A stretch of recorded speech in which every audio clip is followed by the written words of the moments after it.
나는 아무것도 내 마음대로 할 수 없다. 나는 아버지께서 하라고 하시는 대로 심판한다. 내 심판은 올바르다. 그것은 내가 내 뜻대로 하려 하지 않고 나를 보내신 분의 뜻대로 하려 하기 때문이다. 내가 내 자신을 위하여 증언한다면 내 증언은 참되지 못하다. 나를 위하여 증언하여 주시는 분은 따로 있다. 나를 위하여 증언하시는 그 증언이 참되다는 것을 나는 안다.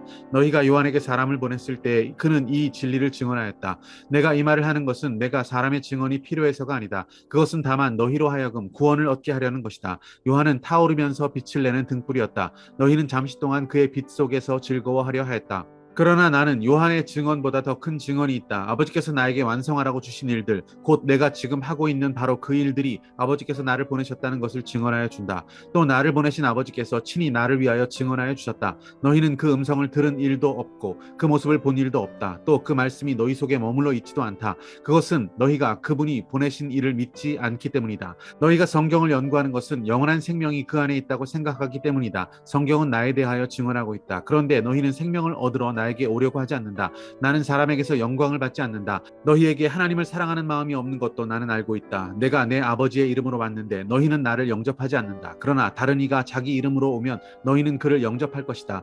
너희는 서로 영광을 주고받으면서 오직 한 분이신 하나님께서 주시는 영광은 구하지 않으니 어떻게 믿을 수 있겠느냐. 내가 너희를 아버지께 고발하리라고는 생각하지 말아라. 너희를 고발하는 이는 너희가 희망을 걸어온 모세이다. 너희가 모세를 믿었더라면 나를 믿었을 것이다. 모세가 나를 두고 썼기 때문이다. 그러나 너희가 모세의 글을 믿지 않으니 어떻게 내 말을 믿겠느냐. 할렐루야. 아름다운 새날입니다. 예수님께서는 베데스다에 38년 된 병자를 고치십니다. 그로 인해서 베데스다의 그 오랜 전통은 허물어지게 됩니다. 그러자 비난하는 자들로 예수님은 둘러싸이게 됩니다. 그들의 도전은 날로 날로 거세어지기만 합니다. 하지만 예수님께서는 이러한 무지와 오해와 핍박 속에서도 자신이 구원을 베풀기 위해 이 땅에 오신 하나님의 아들이신 것을 그들에게 선포하고 계십니다. 바로 그 사람, 약속된 구원자, 메시아, 그리스도가 바로 자신이라는 사실을 그들에게 선언하십니다. 하지만 그들은 전혀 그것을 믿으려고 하지 않습니다. 믿음을 갖는다는 것, 믿음으로 산다는 것, 결코 쉬운 일은 아닙니다. 그래서 우리는 눈에 보이는 것, 손에 잡히는 것, 내가 경험한 것으로 사는 것이 훨씬 더 쉬운 일이라고 생각합니다. 히브리서 기자는 믿음으로 산다는 것을 이렇게 정의합니다. 바라는 것에 대해 내가 확신하는 것이 믿음이다.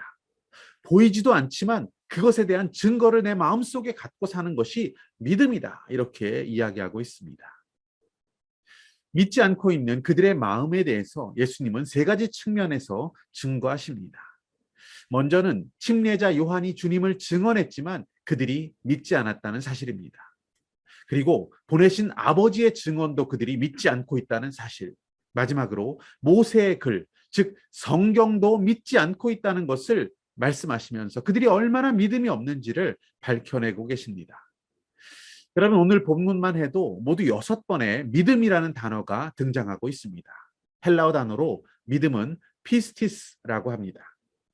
다른 복음서와 또 서신서와는 다르게 요한복음 기자는 믿음을 단 한 번도 명사형인 피스티스로 쓰지 않고 있습니다. 요한복음에서는 98번이나 믿음이라는 단어가 등장하는데 모두 다 동사형인 피스튜에인으로만 쓰고 있습니다.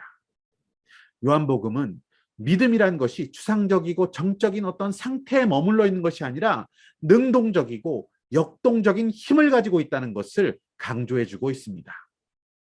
믿음으로 나아가지 못하는 자들을 격려하고 있습니다. 두려워 말고 의심하지 말고 예수님께로 믿음의 길로 나아오라고 독려하고 있는 것 같습니다.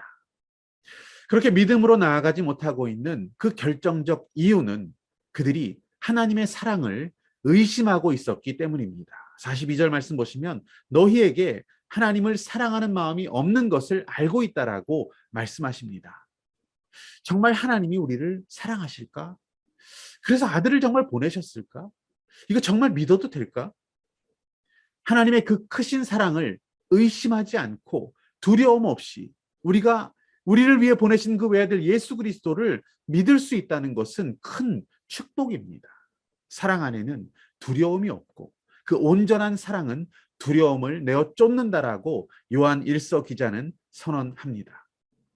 하나님의 사랑을 확신하십시오. 그리고 구원자 예수님을 믿고 영원한 생명을 선물로 누리시기를 축복합니다. 오늘 붙드신 하나님의 말씀과 믿음의 결단은 무엇입니까?